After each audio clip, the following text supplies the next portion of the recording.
This extraordinary woman, with her generous Russian spirit, was the granddaughter of Nicholas I. Olga became the Queen of Greece through a marriage of love. On Greek soil, she actively engaged in charity work and is remembered by the Greeks as a symbol of compassion. Olga Konstantinovna was one of the 6 children of Grand Duke Constantine and Saxon Princess Alexandra. She was born in Pavlovsk in 1851. The pretty, plump princess was a modest and calm child. In her childhood, Olga met her future husband. The young George, King of Greece, visited Russia multiple times. George was the son of the King of Denmark and the brother of Maria Fyodorovna, wife of Alexander III. In 1830, Greece freed itself from 400 years of Turkish rule and held a referendum in 1862. As a result, George ascended the Greek throne in 1863 after his rivals, who had garnered more votes, declined the throne. George was fond of Russia and wanted to ally himself with the powerful imperial family. George took a liking to Princess Olga and proposed to her. The tender princess reciprocated his feelings. Her parents and the imperial family approved of the union, and in 1867, a grand wedding took place in St. Petersburg. The young bride was 16 and the groom was 22. This marriage united the two nations. But let's move on to the jewelry and start with the magnificent Rivier necklace. This stunning diamond Rivier consists of 26 round-cut diamonds set in gold and silver.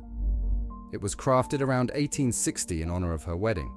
In 1923, Queen Olga gifted the diamond Rivier to her granddaughter, Princess Olga of Greece and Denmark, when she married Yugoslav Prince Paul.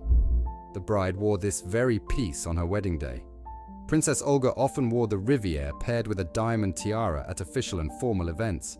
In the 1930s, you could see this very piece of jewelry on Princess Olga. I believe this gift held a symbolic and very personal significance for her. During World War II, Prince Paul was overthrown and sent into exile. Afterward, communists came to power in Yugoslavia and expelled the royal family. Despite most of their possessions being confiscated, Princess Olga managed to save her jewels. The Rivier was seen on Princess Olga at her son's wedding and during the celebrations for her niece's wedding. In 1947, Princess Olga allowed Greek Queen Frederica to wear the Rivier for the wedding of Elizabeth II and Prince Philip. By the late 1970s, Princess Olga had gifted the diamond Rivier to her daughter-in-law, Princess Barbara of Liechtenstein. This gesture seems quite noble and shows the genuine affection of the future mother-in-law. What is surprising is that 10 years after Princess Olga's death, the famous diamond Rivier was put up for auction. The new owner of this remarkable piece and its current whereabouts remain unknown. Another diamond marvel owned by the Queen was a diamond tiara. This tiara appears in many official portraits from her reign as Queen of Greece. The diadem possibly resembled a crown encircling the wearer's head. The base of the lozenge-shaped festoon is adorned with a series of toppers that appear to be interchangeable. In some portraits, the tiara is decorated with small round pearls. It seems she frequently chose the diamond tiara for official events. Although it prominently features in images from her husband's reign, we do not have clear answers about the tiara's subsequent fate. Another incredible piece of jewelry is Olga's ruby parure. This set includes a necklace, brooches, and a tiara shaped like an olive wreath, adorned with berry-colored rubies and diamond leaves. Most likely, the tiara was a gift from her husband, King George I. When Olga Konstantinovna left Russia for the first time, she brought with her numerous jewels and gemstones. However, she left the rubies to her son, Prince Nicholas, and they were worn by his daughter, Princess Olga of Yugoslavia. Olga's sister, Princess Marina, Duchess of Kent, borrowed the rubies at least once. Eventually, they returned to the main Greek royal family and were worn by Queen Frederica, wife of King Paul I. This parure was among the jewels that Frederica passed on to Princess Anne-Marie of Denmark when she married Frederica's son, King Constantine I. And since then, Anne-Marie has worn this set. Currently, she prefers a shortened version of the necklace. But this is not the only piece of jewelry that passed to Anne-Marie.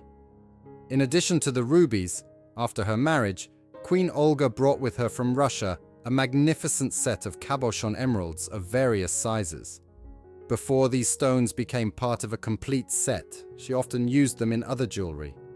The young Queen of Greece could fasten them to her dress or kokoshnik and also used them as pendants for a necklace. The next owner of the emeralds was Queen Elizabeth of Romania, wife of King George II of Greece. He was Queen Olga's grandson and inherited the gems from his grandmother in 1926. Around this time, the stones were made into a tiara. The emeralds were used to create a bandeau in the shape of leaves, a fashionable design at that time. Additionally, several stones were fashioned into a corsage brooch. Later, she commissioned Cartier to create a kokoshnik-style tiara, incorporating 5 of the emeralds set between mirror-image diamonds in the shape of the letter E. The marriage of the Greek royal couple fell apart following their exile. They had no children. Fortunately, the E tiara remained in the family and was next seen on Queen Frederica of Hanover, wife of King Paul I, George II's younger brother. Frederica had the tiara's design altered again, removing the diamond band around the top and edges. She preferred to wear the piece as a necklace and often paired it with Queen Sophie's tiara. When Danish Princess Anne-Marie married Frederica's son, King Constantine II, her future mother-in-law passed the emeralds and tiara to the new queen. Anne-Marie prefers to wear the piece as a tiara and attaches the remaining emeralds to a necklace gifted to her by her mother, Queen Ingrid of Denmark. Olga Konstantinovna also possessed a magnificent corsage brooch. The festoon corsage brooch is adorned with 12 teardrop-shaped Baroque pearls of varying sizes, which are flexibly attached to a double lozenge garland. In the center are 3 more natural pearls.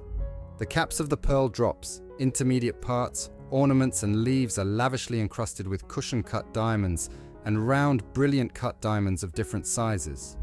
At the top is a cushion-cut diamond with leaves in a lozenge setting, and above it, at central points, is a variation of 3 pearl drops. The diamond setting is typical of Boleyn, the royal court jeweler. One side of the bezel line is made of metal, while the other is open with prong-set diamonds, slightly tilted to create a beautiful optical gradient, making the diamonds appear visually less rigid. But our story would be incomplete without mentioning the Greek turquoise parure. The Greek turquoise parure, modeled after the Eastern turquoise parure created by Fabergé for the Romanovs in 1895, was commissioned by Queen Olga of Greece, née Grand Duchess Olga Konstantinovna of Russia, from Fabergé, featuring a tiara without the original base and a large necklace. Although Queen Olga was not depicted wearing the parure, it was inherited by her youngest son, Prince Christopher, after her death in 1926. According to his son, being the youngest son, Prince Christopher received the less precious stones. He married Princess Françoise of Orléans as his second wife in 1929. Princess Françoise wore the parure for various portraits in the late 1920s and early 1930s, and she likely wore it at various ceremonial events, especially after the restoration of the Greek monarchy in 1935. However, Prince Christopher died in 1940, and the Greek royal family was forced to leave the country a few months later during the Nazi occupation. Princess Françoise and Prince Michael joined the Orléans family in Morocco, later moving to Spain and then France after the war, where she passed away in 1953. Shortly after, Princess Françoise sold the Fabergé turquoise parure of Queen Olga at Guillaume's shop in Paris. Which of these pieces of jewelry impressed you the most?